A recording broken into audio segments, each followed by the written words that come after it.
जिस ब्रज में श्री कृष्ण की हंसी गूंजती थी, जहां नंद के आंगन में बाल गोपाल की चंचलता थी, जहां यमुना के किनारे उनकी बांसुरी की धुन सुनाई देती थी, एक दिन वही कृष्ण ब्रज से चले गए।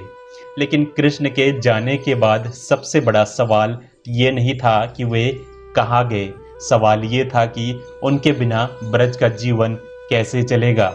कृष्ण और बलराम जब अक्रूर के साथ मथुरा के लिए निकले, तब ब्रजवासियों के लिए ये केवल दो बालकों का किसी दूसरे नगर जाना नहीं था। उनके लिए तो जैसे उनके अपने जीवन का एक हिस्सा उनसे दूर हो रहा था। नंद बाबा और यशोदा मैया के लिए वो क्षण कितना कठिन रहा होगा, इसकी कल्पना ही की जा सकती है। जिन आंखों ने कृष्ण को जन्म से लेकर किशोर अवस्था तक अपने सामने देखा था, उन्हीं आंखों के सामने अब वो मथुरा की ओर जा रहे थे। लेकिन कृष्ण के जाने के बाद भी ब्रज रुका नहीं। गायें थी, घर परिवार थे, खेत थे, यमुना थी और रोजमर्रा का जीवन था। बाहर से सब कुछ चलता रहा, लेकिन ब्रज के भीतर एक बड़ा परिवर्तन आ चुका था। अब वही स्थान जहाँ कभी कृष्ण की लीलाएं हुआ करती थी, उनकी स्मृतियों के स्थान बन गए। जिस रास्ते से श्री कृष्ण गाय लेकर जाते थे, वो रास्ता अब उनकी याद दिलाता था। जिस यमुना तट पर वे सखाओं के साथ खेलते थे, वो तट उनकी लीलाओं की स्मृति बन गया। जिन वृक्षों और कुंजों से कृष्ण की कथाएं जुड़ी थी, वे सब ब्रजवासियों के लिए साधारण वृक्ष और स्थान नहीं रह गए थे। और इसी से एक महत्वपूर्ण बात समझ आती है। कृष्ण ब्रज से चले गए थे, लेकिन ब्रज का जीवन कृष्ण की स्मृति के बिना नहीं चल सकता था। समय बीतने लगा, कृष्ण का जीवन मथुरा में आगे बढ़ा, कंस का अंत हुआ और फिर उनके जीवन में ऐसी जिम्मेदारियां आई जिनकी कल्पना शायद ब्रज में रहने वाले उस कान्हा को देखकर किसी ने नहीं की थी। लेकिन ब्रज के लिए कृष्ण वही रहे, नंद के लाल, यशोदा के कान्हा और ब्रज की गलियों में खेलने वाले वही कृष्ण। अब बात आती है राधा की। राधा के जीवन और कृष्ण के साथ उनके संबंध का विस्तार हमें अलग अलग वैष्णव परंपराओं, भक्ति काव्य और भक्ति की रचनाओं में मिलता है। इसलिए राधा के जीवन की हर लोक प्रचलित कथा को ऐतिहासिक घटना की तरह कहना उचित नहीं होगा। लेकिन भक्ति परंपरा में राधा का कृष्ण के प्रति प्रेम जिस रूप में सामने आता है, उसमें कृष्ण का ब्रज से चले जाना प्रेम का अंत नहीं बनता, बल्कि यही से विरह का भाव सामने आता है। कृष्ण सामने नहीं थे, लेकिन उनका स्मरण था। कृष्ण की लीलाएं सामने नहीं थी, लेकिन उनकी अनुभूति थी। और यही वो भाव है जिसने राधा कृष्ण की कथा को केवल मिलन की कथा नहीं रहने दिया। कृष्ण का ब्रज में होना एक अनुभव था, और उनके चले जाने के बाद कृष्ण को याद करना एक साधना जैसा बन गया। लेकिन राधा के विरह की गहराई समझने से पहले एक और बात समझनी होगी। क्या केवल राधा ही कृष्ण के जाने से बदली थी, या पूरे ब्रज का जीवन ही कृष्ण की अनुपस्थिति में एक नए रूप में ढल गया था? यही बात हमें ब्रजवासियों के जीवन की ओर ले जाती है। कृष्ण के चले जाने के बाद ब्रजवासियों के जीवन में सबसे बड़ा परिवर्तन ये नहीं था कि उनके काम रुक गए या उनका संसार समाप्त हो गया। जीवन चलता रहा, लेकिन उनके जीवन की भावभूमि बदल गई। कृष्ण अब उनके बीच प्रतिदिन दिखाई नहीं देते थे, इसलिए उनकी पुरानी लीलाएं ही स्मरण का आधार बन गई। कोई उनके बाल रूप को याद करता, कोई उनकी शरारतों को, कोई गाय चराने वाले कान्हा को, और कोई यमुना किनारे बिताए हुए उन क्षणों को। लेकिन राधा के संदर्भ में ये स्मरण और भी गहरा माना गया। भक्ति परंपरा में राधा का विरह केवल इस बात का दुख नहीं है कि कृष्ण उनके पास नहीं है।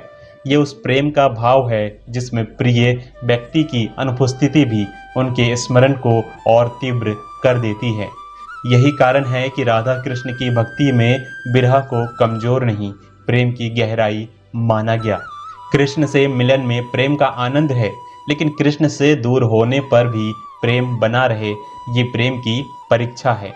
और इसी भाव ने राधा को भक्ति परंपरा में एक अद्वितीय स्थान दिया। लेकिन ब्रज की इस स्थिति को समझने के लिए श्रीमद् भागवत से जुड़ा एक अत्यंत महत्वपूर्ण प्रसंग सामने आता है, उद्धव का ब्रज आगमन। कृष्ण ने अपने प्रिय सखा उद्धव को ब्रज भेजा। उद्धव विद्वान थे, ज्ञान और योग के विषय में पारंगत थे। वे कृष्ण का संदेश लेकर ब्रज पहुंचे, लेकिन ब्रज में उन्होंने जो देखा वो केवल दुखी लोगों का समूह नहीं था। उन्होंने देखा कि ब्रजवासियों का मन कृष्ण में इस तरह लगा हुआ है कि कृष्ण की अनुपस्थिति ने उनके स्मरण को और गहरा कर दिया है। गोपियों के लिए कृष्ण कोई दूर बैठे हुए राजा नहीं थे, वे उनके सामने जीवन का हिस्सा थे। उद्धव के सामने ब्रज का प्रेम एक ऐसी सच्चाई बनकर आया जिसे केवल तर्क और ज्ञान से समझना आसान नहीं था। गोपियों के भाव में ये बात दिखाई देती है कि कृष्ण उनके सामने नहीं है, फिर भी उनके मन से कृष्ण को कोई अलग नहीं कर सकता। यही से उद्धव का प्रसंग केवल कृष्ण का संदेश पहुंचाने की घटना नहीं रह जाता, ये ज्ञान और प्रेम के अंतर को समझाने वाला प्रसंग बन जाता है। उद्धव ब्रज में कृष्ण का संदेश लेकर आए थे, लेकिन ब्रज के प्रेम को देखकर स्वयं एक नई अनुभूति लेकर लौटे, और यही ब्रज की विशेषता है। यह कृष्ण को केवल भगवान के रूप में नहीं, बल्कि अपने जीवन के सबसे निकट संबंध के रूप में अनुभव किया गया। अब एक और प्रश्न उठता है, अगर कृष्ण ब्रज से दूर चले गए, फिर मथुरा और उसके बाद द्वारका में उनका जीवन आगे बढ़ा, तो क्या ब्रज उनके लिए केवल बीती हुई स्मृति बन गया था? इस प्रश्न का उत्तर समझने के लिए हमें कृष्ण के पूरे जीवन को देखने की जरूरत नहीं, बल्कि ये समझने की जरूरत है कि ब्रज कृष्ण के जीवन में आखिर था क्या। क्योंकि जिस भूमि पर कृष्ण ने अपना बाल्य और किशोर जीवन बिताया, वो उनके जीवन की बाकी जिम्मेदारियों से बिल्कुल अलग संसार था।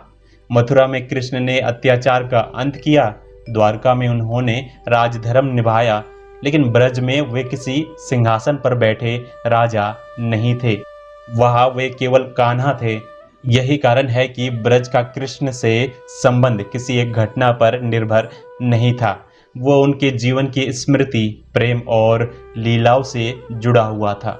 और शायद इसी वजह से कृष्ण के चले जाने के बाद भी ब्रज ने अपने कान्हा को अपने भीतर जीवित रखा।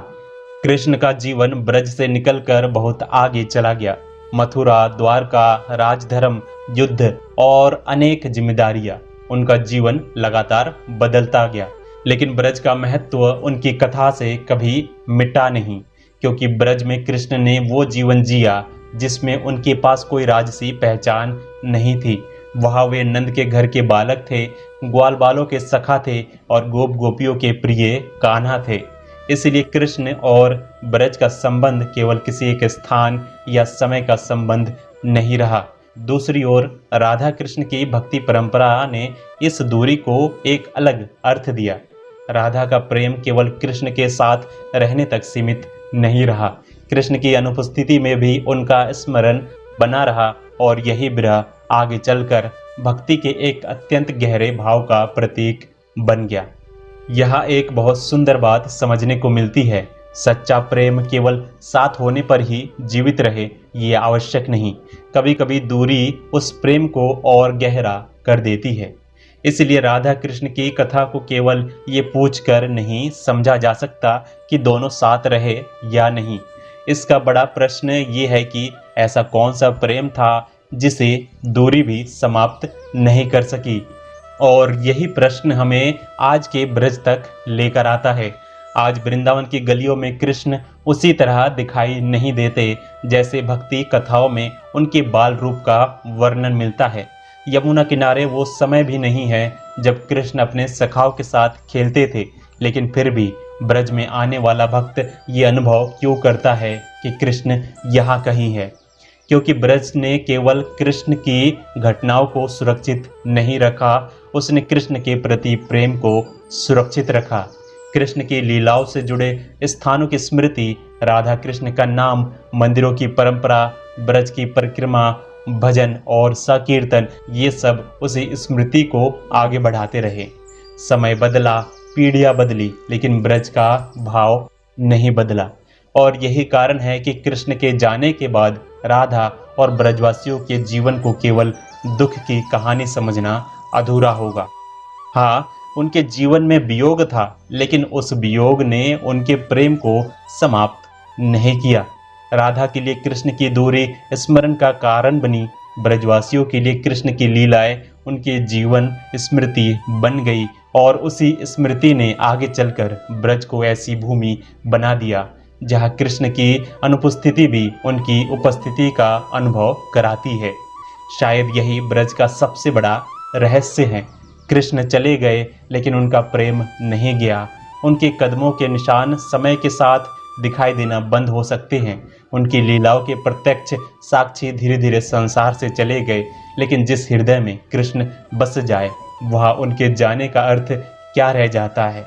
इसलिए आज भी जब कोई वृंदावन आता है और राधे राधे कहता है, तो वो केवल एक नाम नहीं बोल रहा होता, वो उस परंपरा से जुड़ रहा होता है जिसने सदियों से कृष्ण को स्मरण में जीवित रखा है।